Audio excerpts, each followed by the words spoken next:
দর্শক, আজকে আমি আপনাদের দেখাবো রাস্তার পাশেই জমি পাতার।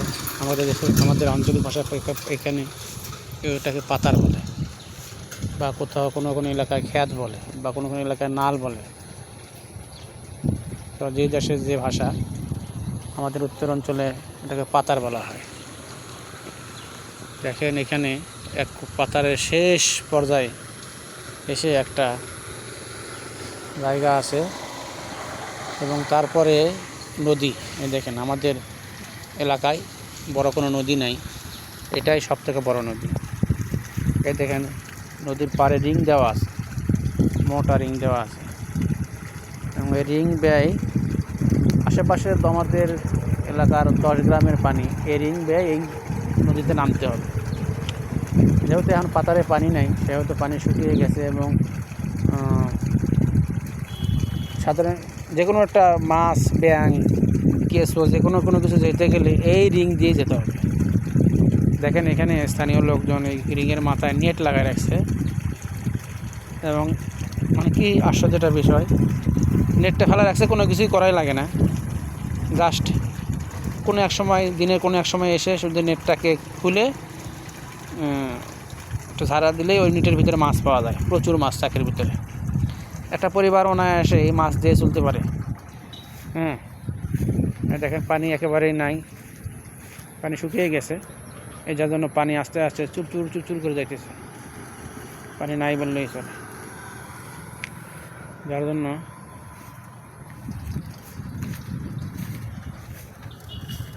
এটা রিয়েল একটা জিনিস দেখালাম।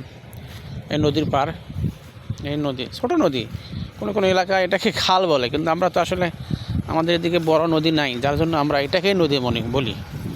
ঠিক আছে, নদীটার নাম হচ্ছে ইরামতি নদী।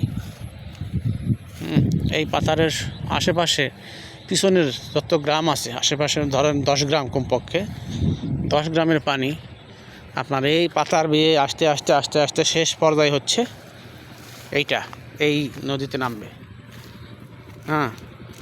এখানে এই একমাত্র জায়গা যেখানে দিয়ে পানিটা নামতে বাধ্য, এবং ওই যত মাছ আছে, যদি সাধারণ মানুষ জমি থেকে অনেক সময় জমিতে সেচে বা কোনোভাবে মাছ ধরতে পারে, ধরে, আর না হলে ওই মাছটাকে অবশ্যই এখানে এসে ধরা দিতে হবে।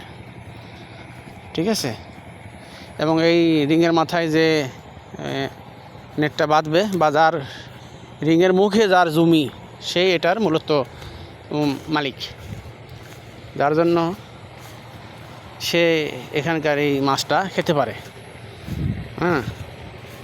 তার দখলেই থাকে এই রিংটা, যেহেতু তার জমিতেই রিংটা দেওয়া, যার জন্য তার দখলেই থাকে এই রিংটা।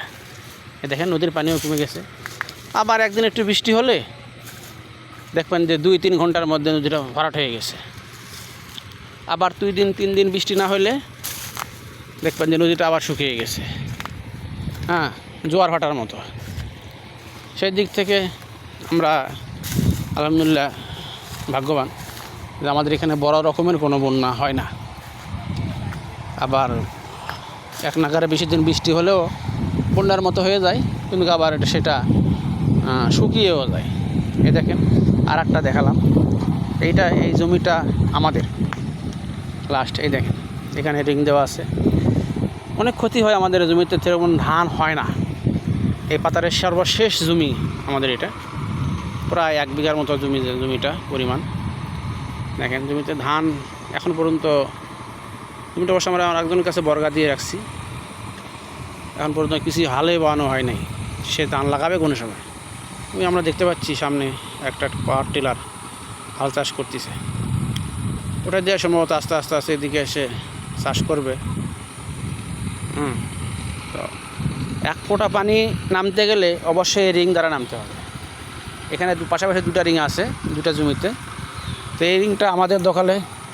আমার ছোটো ভাইটা এই রিংয়ের মাথায় যে নেট বেঁধে রাখছে, আমি সকালে একবার এসে এই নেট থেকে মাছ নিয়ে গেছি।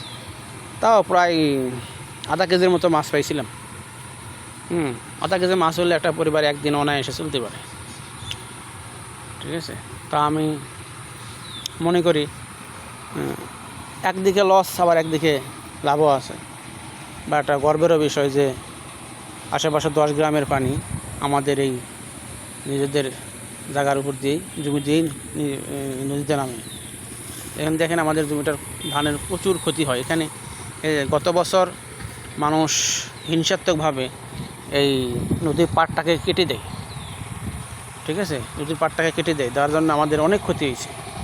এই পাড়টাকে আবার বাঁধতে গেলে সেখানে টাকা দিয়ে লোক রাখতে নিতে হবে, আবার পাড়টাকে বাঁধতে হবে। সরকার এখানে কোনো কিছুই দেয় না। পাড় ভেঙে গেলেও সরকারের কিছুই আসে যায় না, আবার ভালো থাকলেও সরকারের কিছুই আসে যায় না। আমরা অবশ্য আমার আব্বা বেঁচে থাকা অবস্থায় এই পাড়ের একটা কালভার্ট করার জন্য উপজেলা পরিষদে বেশ কয়েকবার দরখাস্ত, অন্তত আমার জানার মধ্যে 2 থেকে 3 বার দরখাস্ত করা হয়েছিল, কিন্তু সরকার আশানুরূপ কোনো উত্তর দেয় নাই এবং এজন্য হয়ও নাই। আসলে খুব জরুরি, কারণ এখানে কৃষকের 1 বিঘা জমি একটা ধান হওয়া মানে বিশাল একটা ব্যাপার। একটা পরিবার 1 বিঘা জমি ধান হইলে 1 বছর 6 মাস অন্তত চলতে পারে।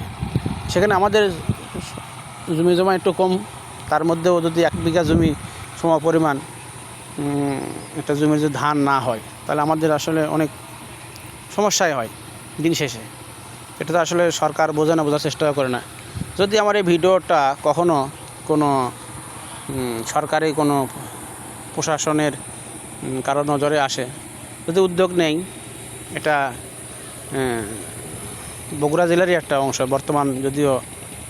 বর্তমান সরকার বিএনপির এবং তারেক রহমান বগুড়ারই মানুষ, বগুড়ারই ছেলে প্রধানমন্ত্রী।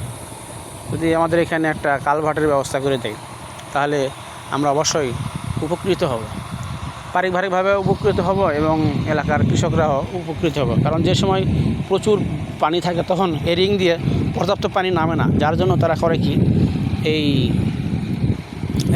নদীর পাড়টাকে কেটে দেয়। পাড়টাকে একবার কেটে দিলে এই পাড় আর বাঁধা যায় না, অনেক মাটির প্রয়োজন, অনেক ক্ষয়ক্ষতি হয় আমাদের। দিন শেষে ক্ষতিটা আমাদের, সেটারও যদি দৃষ্টি দিয়ে সরকারের উচিত এই নদীর পাড়ে কালভার্ট সিস্টেম করে দেওয়া। তাহলে একদিকে যেমন যাদের জমি আছে তারা উপকৃত হয় এবং এ দ্বারা জনগণও যখন পানির চাপ বেশি থাকে তৎক্ষণাৎ পানিটা নদীতে নেমে যেতে পারে। এ বলে আমি আমার ভিডিওটা আজকের মতো এখানেই শেষ করছি। আল্লাহ হাফিজ।